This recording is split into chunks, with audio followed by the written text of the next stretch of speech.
MADE68 Ultra from Melgeek. Probably one of the most elegant looking keyboards I've seen this year, and we're going to take a look and see why you should or should not get this.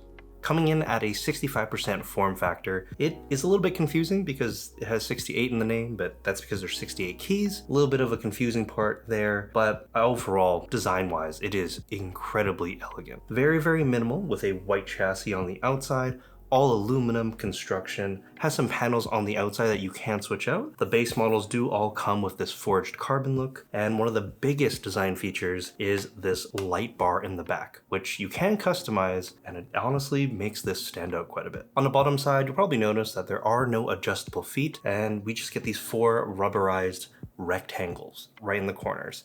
So if you do want to change up the angle, you might need to go and grab a wrist rest instead. This isn't too much of an issue for me because I found my typing angle to be pretty much perfect with this, but your mileage may vary. The version that we have here is their Electrophoresis White. Don't know why they called it that because they're anodized black and silver. Well, it's the same thing, just black or silver. So there's a few different options that you can choose from, but in my opinion, the white is still the cleanest looking one and fits in with pretty much any setup. The construction of this is super premium as well. It's very weighty for a 65% keyboard, and it's almost a whole 3 pounds or 1,300 grams. Taking it out of the box, it felt really, really sturdy, and I'm glad they went with that route. Inside the box, you're gonna get a few different accessories that are neatly tucked away. A keycap holder, a few extra keycaps, which are still double shot PBT, so very, very solid, and also a USB-C cable, which you'll actually need to use, unless you have your own, to actually connect this, because that is the only way that you can connect this and use it. There's no dongle that you can use for wireless, and there's also no Bluetooth, which is honestly a bit of a shame. Just given how clean it is, it would have been even nicer to not have any cables on the table. This does have an 8,000 hertz polling rate and boasts latency of 0.125 milliseconds. This can actually be used on your Windows device, Mac, and also Linux, but if you're gaming, you're most likely on Windows.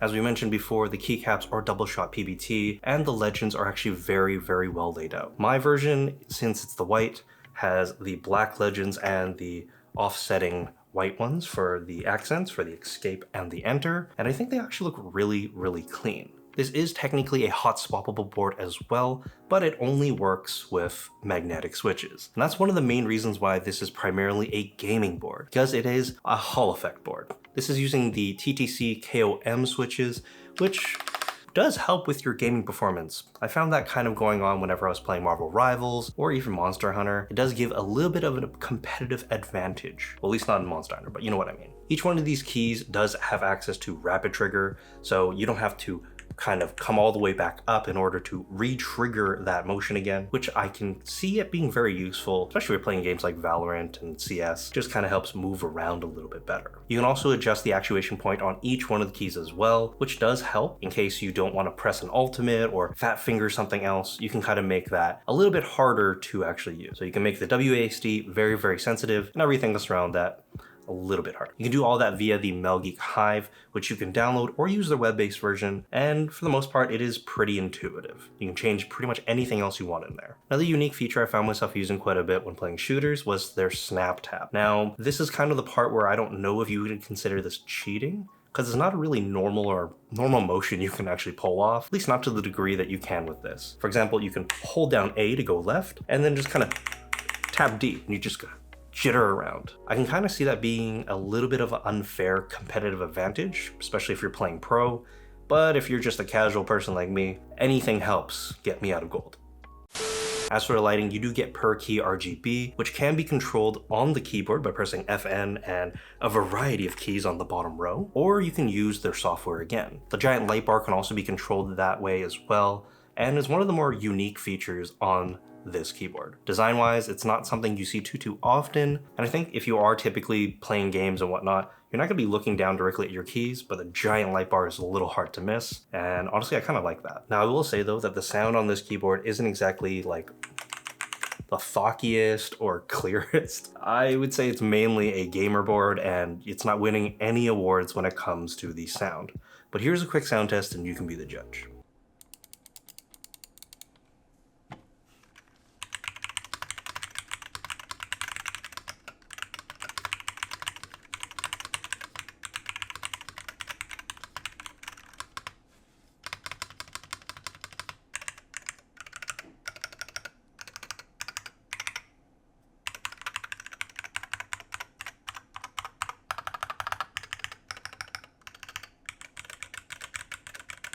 customization, we mentioned before that these panels on the side, the carbon fiber ones, can actually be removed, and that's actually fairly simple to do. There's a whole bunch of different options that you can put on there, and also the light bar in the back can be swapped out with different colors. Now, this is RGB in the back, so you don't necessarily need to do that, but if you kind of want to tint it or just have it by default a different color, that is also a way you can do that too.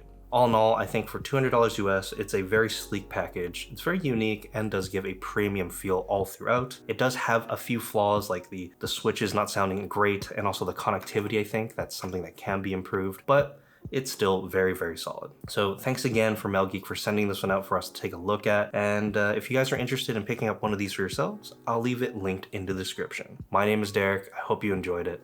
And yeah, I'll see you next time. Bye. I want to give a shout out to all of our channel members. Thank you guys so much for keeping everything moving. And extra special shout out to Fat Thai Kid Inside and Necro Nemesis for being our Pirate Kings. So thank you guys so much. And if anyone else wants to join up on that as well, get a few extra exclusive perks, I'll leave that also linked in the description. But yeah, thanks again, and I'll see you next time.